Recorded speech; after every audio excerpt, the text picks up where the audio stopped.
Sweetie. Yeah, we get the vibing, don't we? We got some topics to discuss. We get it poppin', homie.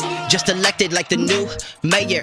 Putting on the classic like he Ric Flair. This is Josh Martinez and Z100. Home of your favorite music where the beats are bumping. Pick your favorite company, the wait is over. It's a superstar crossover. Pa que sepa. Hey, yo, what up? I'm Josh Martinez of Z100, 103.5 KISS FM, and iHeartRadio Superstar Crossover with Chris Jericho. What's going on, man? Thinking of new nicknames. There's always more to add to the list. It's all about reinventing yourself, and I've always been fascinated by how you consistently, successfully reinvent yourself. How does that motivation come into you? Is it something as simple as I'm sitting on the couch or watching a movie, or are these things that you're thinking months or years ahead? I mean, I'd love to be able to tell you that I'm such a genius that I have everything all planned out months and years ahead, but it really doesn't work that way. It's more of just kind of reading the room and just being fearless, trying different things, and not being scared to commit to something new. So I think that's the best advice, especially when you're on TV every week, so I have to kind of keep things fresh, keep things updated. And the best way to do that is just come up with new ideas constantly and try them. And some of them work great. Some of them work okay. Some of them don't work at all. But you would never know unless you try. Now, when you said, I'm always fascinated because I think everybody talks about the positives, which is great, and we should. But I think that we learn more about the negatives, the things that, as you said, kind of don't work. Is there a particular gimmick or version of Chris Jericho that you could look at and say, it wasn't my best work for whatever reason? I mean, there might be, but I don't really look at things that way. I mean, every band puts out a record they might not like as much, but there's still a couple of good songs on it, So I think it's the same with me. There might be certain areas that maybe don't click as well, but that's not always just because of the performer. There's a lot has to do with the stories that you're telling, the people that you're working with, the climate at the time, as far as what fans are interested in or not interested in. So there's always things that you look back on and go, that could have been better. But there's other things that you look back on and go, well, that was better. So, to me, a career is an entire body of work. And with that body of work, especially when you have one that's 32 years long, like I do, some of it is going to be, Destroyer and Revenge and Rock and Roll All Night and Love Gun. And some of it's going to be The Elder and Unmasked. It just, it's all part of the of the pantheon of being in a rock, being a performer with longevity. Now, one thing I'm fascinated with is always asking artists, is there a song that you wish you were able to perform? So I'll kind of bring it to you in a wrestling sense. Is there a gimmick or a character that you're just like, God, I wish I could do that, but for whatever reason, maybe there's an energy, a swagger, just something to it that you can't do as good as that person, but damn it, you wish you could. Well, there's really nothing I can't do. You know what I mean? I can't play a giant. Damn, I wish I could have been Andre the Giant. But I mean, once again, I think I've done fairly good with the characters that I do play.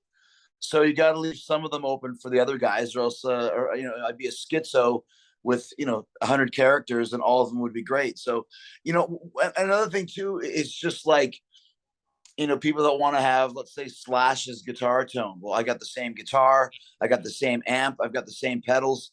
It's all in your hands, and it's the same thing. To play someone else's gimmick probably wouldn't work as well because that's someone else's gimmick. My gimmick is for me. The things that I do come from within Chris Jericho. So you couldn't really copy what I do because you're not me, and I couldn't copy what someone else does because I'm not them. And this weekend, AEW All Out, two generational icons. In your case, you're actually a multi-generational icon coming together between you and Bryan Danielson. What motivates you to this day to continuously step up your game to the likes of whether it's someone that's young like Daniel Garcia or someone who's a bit of a veteran like Danielson? What's the motivation like for you?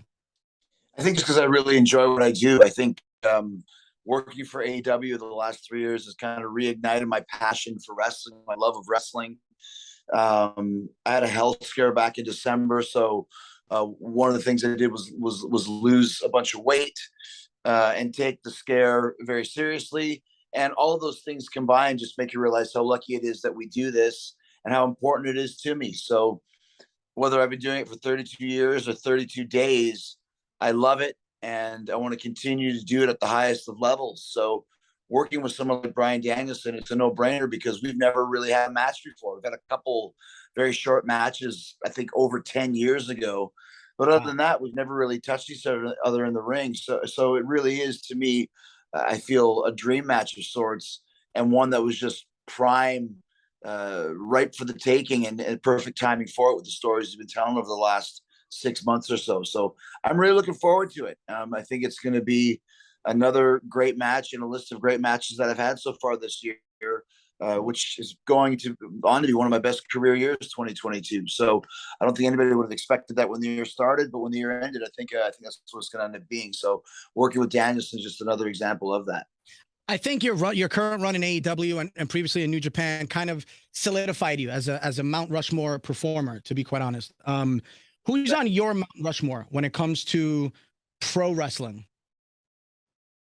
Well, for what I just go back to as a fan, right? So I love Shawn Michaels, Owen Hart, Ricky Steamboat, Hulk Hogan. Those are my four favorites when I was growing up, and so those will be my Mount Rushmore to this day. When do you get to a point where you say, you know what? Fuck this. I deserve to be on that Mount Rushmore. Well, I mean, you don't pick your own Mount Rushmore. You don't pick your own face to be on Mount Rushmore, do you?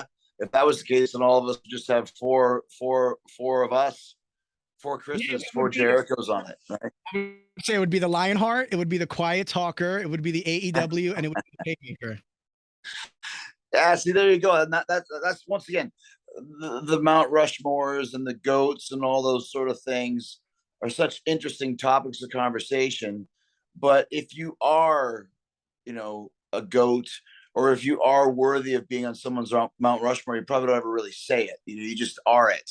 So, people like to do the Mount Rushmores, and they like to say this guy's the best, that guy's the best. And to me, it's cool when people think that, and when people make those compliments. But I just keep continuing on doing the best that I can to be the best entertainer that I can, and wherever people rank me and rate me is up to them. Because I know for me, as long as I'm giving 1,000%, as long as I'm still delivering at a high level, then I'm happy with what I'm doing. If you needed to put together a dream blood and guts match, 5 heels, 5 faces, dead or alive, do you think you could put together kind of your dream match of 5 heels and 5 faces? And I will say that one performer's got to be on one side. You can't do babyface Flair and heel Flair. And you got a lot of rules for that. 10 guys? I mean, come on. I couldn't even name 10 wrestlers right now. There. You know what I mean? And once again, I know you think this is a cop-out, but it's really not. It's all about the story. It really is. The story means anything. Rather, you can say, okay, I want to have Steve Austin and The Rock and Edge and Jericho and freaking Great Muta, but why? Why are those guys in it? And what is the reason for those guys being on a team? What is the reason for having a blood and guts match? Who's the opponents? And so I think all those things mean so much. Storytelling is so important in wrestling. It's the only thing, to me, to this day. It's still all about telling stories. So you could take the 5 doinks and put them in a blood and guts. If the story is right and it works, that's all that matters. Now, you talk about storylines and technique. And when I think of technique, there's one thing that I need to know, and maybe you won't be able to tell me. In your first book, I believe, you talk about a Scott Norton arm wrestling technique that always works. Can you share what that technique is? I can't show it on camera, man. I could show you face-to-face, one-on-one, but it does always work to this day. It really does. I will be at AEW's Grand Slam, which is happening at Arthur Ashe Stadium in Queens. So maybe we could work something out there. Tickets are sold out to that event. Tickets are also sold out for AEW's All Out this weekend. Is there a match, aside from yours and Danielson, at AEW's All Out this weekend that excites you? I think the finals of the 6-man tournament with Kenny and the Bucks is going to be amazing. Whoever it is that they face, provided that they win tonight, I'm assuming they will. I'm assuming Punk and Moxley will have a rematch. Once again, don't know that for sure either. But All Out is a big show for us. This is our 4th one, which blows my mind. I didn't even realize that. And I think there's so many great matches, and we're in a position where, like I said, we haven't even announced them all yet. You just know kind of what you think you're going to see. And I think, Danielson and Jericho, we announced it last week, and it's definitely probably, to me, the biggest match that's been announced so far, and one of the biggest matches of the night already. So it's going to be a really, really cool show. Chicago's great for us, being here for 3 nights, Wednesday, Friday, and Sunday. And it's kind of an ipso facto home base for us because we've been here so much. I think Jacksonville's the only place we were at more during the lockdown. But Chicago's a great wrestling crowd too. So we're really excited, man. It's just going to be one of those special nights. So a lot of AEW success could directly be connected to you and what you've done through the various factions that you've already been part of. Is there a misconception, because you're on social media, you're very active on social media, not only to promote Talk is Jericho, where, that's available where all podcasts are, and also promoting AEW Dynamite, which is Wednesday night, and Rampage, which is Friday nights. What do you think is the biggest misconception right now when it comes to all elite wrestling on the internet?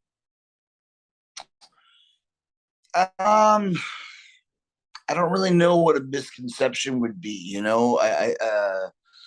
I think probably the misconception that we're not as big as people think we are. I mean, in 3 years, we've gone through the roof as far as establishing a great fan base and taking a real chunk out of the marketplace, not just in this country, but worldwide. So, I don't know about anything about misconceptions. I know we have a great roster. Maybe the misconception that we have too big of a roster. I mean, it's hard to get everybody on TV with only 3 hours a week, but it's important to have a big roster with a lot of variety and a lot of different levels. You got vets like myself and CM Punk, and you got kind of guys in their prime like Bryan Danielson and Kenny Omega. Then you got the up and coming guys like Garcia and Sammy Guevara and Darby Allin and Jungle Boy. And it's really like a great football team where you have all the different levels of what you need to have a successful team.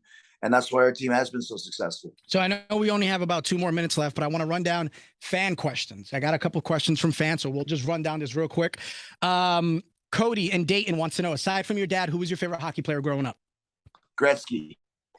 My man DC for iHeartRadio Pennsylvania wants to know, what is left on your wrestling bucket list?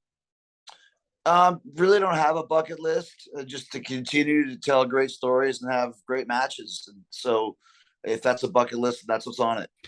Sean in Des Moines, what is your favorite arena to work in? Well, I mean, the arenas in Chicago are all great. I love the Tokyo Dome. I love Madison Square Garden, but I also love the Arthur Ashe Stadium where we work now with in New York with AEW. That's amazing there. We just did the Forum in LA, which was great. So the arenas are important, but it's more about the crowds that fill the arenas. There's certain areas of the world and in certain areas of the country that just have crazier fans. Just the way it is. It's some places are just nuttier than others, and those are always a little bit more fun. And my final thing, so this is the Superstar crossover. Bianca Belair had a question for you, actually, WWE Raw Women's Champion. I would like to know, because I feel like in WWE and in wrestling in general, we put so much into what we do, and sometimes we get a little too serious, right? We have to remember to have fun, and that this is supposed to be fun. So I want to know a funny story. What is one of your most embarrassing moments in the ring? Most embarrassing thing. I mean, I think that anytime that you screw up, I hate using the word botch because that's not a fair word, but anytime you screw up, it's pretty bad. And one time I was working with Cesaro, and I'm saying Cesaro because he was Cesaro at the time, in Las Vegas on a non-televised live event, a house show, if you will. And I was wearing braces. As I climbed to the top rope to do my comeback, my brace got caught in the top rope and I literally fell into the ring. Well, that's embarrassing enough as it is, but for some reason, Vince McMahon got a clip of it and proceeded to show it for the next 4 weeks. Every time everyone's in the arena going over their stuff before the show, he just thought it'd be great to just show it over and over and over again. I'm like, I'm going to slap that stupid face of yours for showing this over and over again. It's so funny. It may be funny for you, Not funny for me. And only 3,000 people saw it until you kept playing it over and over and over again. So Were you that's face or heel though? face. Okay. Yeah, as a heel, you can play it off. There's nothing worse as a baby face when you're making your big hot comeback and you fall off the ropes. Nothing. There's no recovering from that. It's like being the front man of a band that everyone's paying to see, and then you just like fall off stage or some shit, or just trip and fall. Yeah, or say the wrong name of the town. Like, Have you ever done that with Fozzy? I don't think I have, but there's been times when I don't know where I am. I'll just go, hello, Samantha, and kind of play it off like the mic was having problems. I'm like, where the hell am I? What city are we in? Sheboygan. That's always my go-to. Do you have a question for our next guest? I don't know who it is, so you can make it as generic as possible. It could even be about yourself if you really want to have some fun. Enough about me. What do you think of Chris Jericho? I love it. I love that. Appreciate you one more time. Le Champion, Chris Jericho. Just total side note, this has been an honor for me, and I'm extremely privileged to have talked to you, and hopefully we'll continue to work together in the future. So thank you so much, man. My pleasure, man. Anytime.